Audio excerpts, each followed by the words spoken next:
Tahun 1993, Highland Tower adalah simbol kemewahan. Ramai impikan tinggal di sini. Keluarga-keluarga bahagia tinggal di sini. Mereka rasa selamat. Rasa ini rumah impian mereka.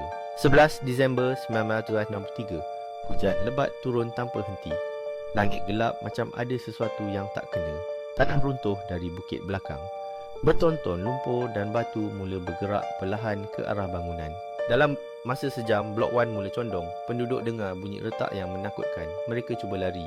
Pukul 1.35 petang, bangunan 12 tingkat bertingkat tu runtuh sepenuhnya. 48 nyawa terkorban. Impian bertukar mimpi ngeri. Operasi menyelamat berlangsung berhari-hari.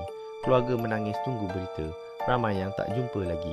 Hingga kini, kawasan Highland Tower masih ditinggalkan. Penduduk sekitar kata tempat ini berhantu. Mereka dengar suara tangisan malam-malam, nampak bayang-bayang bergerak dalam gelap. Siapa yang berani pergi? Highland Tower jadi pengajaran. Tragedi yang tak akan dilupakan. 48 nyawa hilang dalam sekelip mata.